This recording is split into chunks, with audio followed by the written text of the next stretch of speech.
What's up, everybody? It has been a long time since I've done one of these, and I'm definitely behind on making this video. Just because I haven't had the passion. Warzone 2 is in a really bad state. Haven't had the passion to really make content on it, other than to post an occasional clip here and there. If you follow me on TikTok, Instagram, you see I've mostly been playing Apex. But I did want to make this video. I said I was going to make it. Definitely going to make it. So let's go ahead and get into it. The ISO Hemlock is, in my opinion, by far the best AR in all of Warzone 2. I don't know if it's the best long-range option. It kind of depends on which map you're playing, what your playstyle is.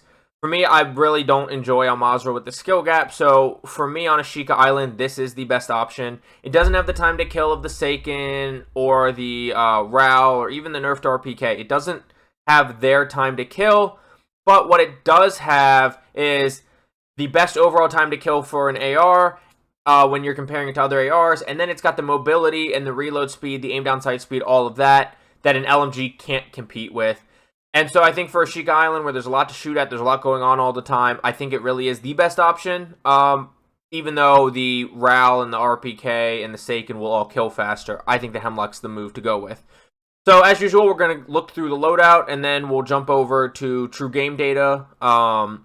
Sometimes it's sim, sometimes it's true game data, and we'll compare it to a few different things, and I'll show you why I think it's really the best. So let's go ahead and jump into that loadout. Okay, and for the loadout, just note, I do pair this with the Lockman sub. A lot of people have compared this to the Kilo, so you kind of get the Kilo MP5 meta, with the Lockman sub really just being the MP5.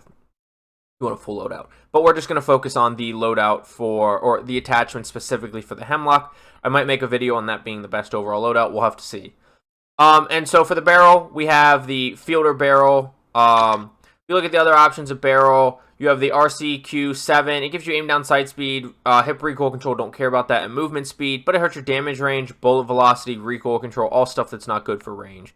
Now, there's some sniper support argument for some of these barrels that I'm not going to really go into because I don't snipe in this game without the possibility of one-shot headshot snipes at any range, so some of these barrels might be good for that. If you know the good loadout for that, drop it down below for the people interested. The Series 4 MR barrel, same thing. It hurts damage range, aim down sight speed, hurts movement speed. We don't want any of those.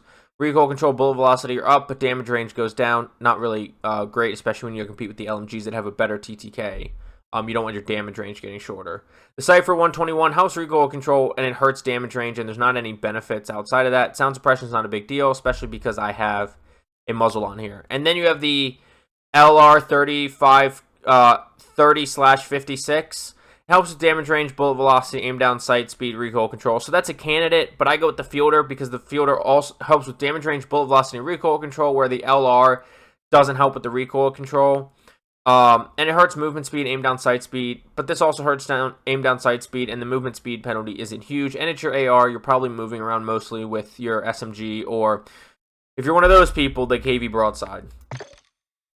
And so for the tuning here, we have recoil steadiness at plus 0.15, and the aim down sight speed goes to negative 0.26 inches. Then we go to the muzzle. We have the Harbinger D20. I don't have time to go through all the muzzles. This is just the muzzle that's been the best in my opinion. If you want to at least see why this one's used, it has bullet velocity, damage range, recoil smoothness. It hurts your aim down sight speed, aim walking speed, but so what? The Zulu's another option, but that hurts damage range. The Echo Line GS is another option, that hurts damage range. And you could go unsuppressed. Like I said, I'm not going to go through all of these. But there's a lot of options on this game. Definitely don't have the time to go through all of them. The Harbinger is just what works best for me. For tuning, we have the up and down slider tuned towards aim down sight speed at negative 0.45 ounces, and then we have bullet velocity turned all the way up to 1. By now, I'm sure you know that turning it all the way up or down isn't always the best, but in some cases it is. Let's see. Then we go to the F-Tac Ripper. You can do a couple different underbarrels. I think the only other option I would really consider is the Pineapple. The F-Tac Ripper is kind of just the go-to. It's like the Commando in the first Modern Warfare 2019, first iteration Warzone. Once again, it's just like the muzzles. I don't have time to go through all of them. As for tuning, we have recoil stabilization and aim down sight speed tuned down towards aim down sight speed at negative 0.28 ounces. And then for the bottom slider between aim walking speed and aim idle stability, we have it up to 0.22 inches towards aiming idle stability. Then we have the 45 round mag. I think this thing would be absolute meta unquestionably if we had a 60 plus round mag, but the 45 is enough to down a couple people. It's a quicker reload than LMGs and get right back into the fight. Then optics is going to come purely down to preference. I personally prefer the holotherm. I know that some people like the X10 Angel 40 because it gives you that range. And then I know the other one that's popular, I don't ever use it, so it's going to take me forever to find it. But this is one I've seen too, but that's not the one I'm looking for. Oh my god, I can't find everybody's favorite that I can't stand. Where is it? Oh, the AMOP 4. I just don't like the way the AMOP 4 looks. I feel like it's so bulky. I just don't really like it. And so I've been sticking with the holotherm. The thermal, for the most part, is pretty good on Ashika Island, especially because the map's kind of dark. If you're using this for big map, go with the Schlager 3.4. That's what I use when I switch over to a Mazrah on the rare occasion. And then as far as tuning, this tuning's not near as important. It's kind of a preference thing. The flinch resistance and aim down sight speed slider is moved all the way down to -3 ounces for the aim down sight speed. This is another case where moving it all the way ends up being the best for tuning. And then I actually just like the optic position. If you want your eye position closer or farther, that's something you're going to have to play with. I think closer is going to give you more visual recoil, but farther is going to make it a little harder to see. And so I just leave it where it is. I'm comfortable where it is. I like where it is. So that's the loadout for that. Like I said, I do pair with the Lockman sub. I'm not going to go through the whole Lockman sub loadout, but if you want a quick look, we have the XRK Sandstorm, the 7 milliwatt laser, the 50 round drum, the Lockman TCG 10 grip, the Limitless mod. Here's the tuning for the rear grip. I'm not gonna go through it. Pause if you want to read it. Here's the muzzle tuning, and then here is the laser tuning. There is no stock or mag tuning. So once again, here is. That's not what I want. Here is your Hemlock loadout. If that's all you're here for, I do appreciate you watching and spending any time at all. For anybody that wants to see a little more analysis, I'm going to go ahead and jump over to True Game Data now and look at this compared to some ARs and some LMGs. Okay, and as you can see here, we have the Hemlock being compared to the TAC 56, which is a lot of people's favorite AR, the M4, which I've been seeing a lot more lately, and the Castoff 762, which is the main AR I used before the Hemlock. It did catch a small nerf going into Season 2, but it's still one of the best ARs. As you can see, the True Game Data website doesn't have all the attachments tested yet, and sim.gg doesn't even have the data up to this point, including the Hemlock. They're behind since they don't have data mining available yet. I think they're having trouble data mining. And so I compared them with no attachments. Obviously, the attachments change things a little bit, but we're just going to look at the base guns because the Hemlock doesn't have attachments yet on True Game Data. And it doesn't have any data on sim. So if you look at the ISO Hemlock before attachments, the only thing that's beating it in close range TTK is going to be the M4. And now the Hemlock does have the shortest drop off, but once it drops off, it's still only being beat out for a couple meters by the TAC 56, the M4, and the Castoff. And obviously you can push this drop off a little bit farther out, and the drop off's at 25 meters, not really a huge deal. And then once everything drops off, of course, the Castoff 762 does drop off later, but when they're both dropped off, the TTK up to infinity is the same, and so the Castoff is kind of a preference to me. The Castoff, I think, has less recoil and less visual recoil than the Castoff 762. Not by a lot, but by a little, and so I think that makes the Hemlock a little bit better, in my opinion.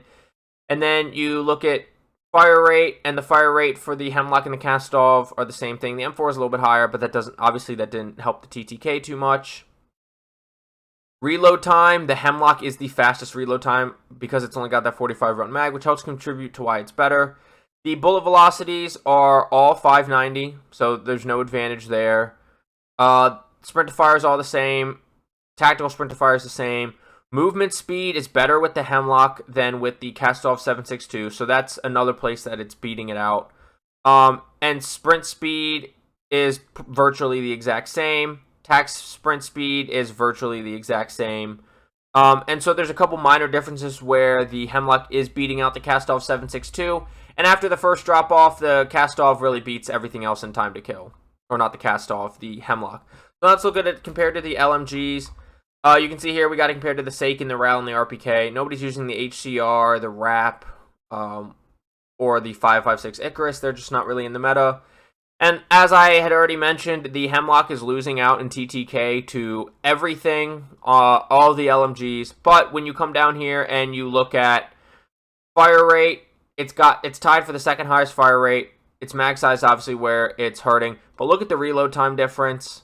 You can reload 2+ mags before you reload one of the RPK, which is the fastest at its base. Obviously, you can put the smaller mag on and make it a little faster.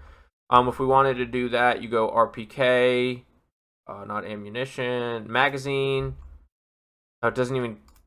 Can I not do attachments for... I haven't used True Game Data in a while. Main data courtesy of sim.gg, so they actually are partnering that. Anyways, so you look at reload time. The Hemlock's blowing the other guns out of the water. It doesn't quite have the bullet velocity, but it's faster movement speed, faster ADS movement speed by a lot. Surprisingly, faster time to kill. Sorry, I'm messing things up in my brain. Faster sprint to fire by a lot on both. Better sprint speed, better tac sprint speed. And so it's just a faster moving gun, faster reloading gun. Did I just join my party? What was that sound? I don't know what that sound was. That was odd. So overall, just better for mobility, which I think is more important on Ashika Island. If you're running on Mazrah, I definitely think the LMGs is the way to go. But on Ashika, I think ARs is more the way to go. And I think the Hemlock's the way to go for that AR. So that's everything I got for you today. I really do appreciate you watching, spending any time on my channel, whether you watched the whole video all the way through, whether you skipped around. I do appreciate you being here at all.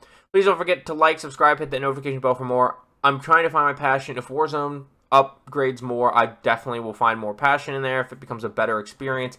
And I'll be back to making regular videos on Warzone 2, hopefully new guns, loadouts, whatever. And trying to find my lane and trying to make some Apex content, but I'm still learning that game a lot, so we'll have to see. And let me know down below what you think of the Hemlock. Are you comparing it to the Kilo? Do you think it's the AR meta? Do you think it's worth using over LMGs? Let me know what you think down below. And down below, I have my Twitch linked, which I am live almost every day. It's mostly been Apex lately, but it's Warzone a couple days a week. So I do have that link down below. Follow me over there if you want to see me using this gun live or playing any other games. My TikTok and Instagram, which I post on almost daily, are also linked down below as well, so please feel free to check those out. And my Twitter, which is a lot less gaming heavy, but if you want to follow me there, that's also down below. But I will see you on Ashika Island and El Mazrah. Get frying. Have a good day. Bye.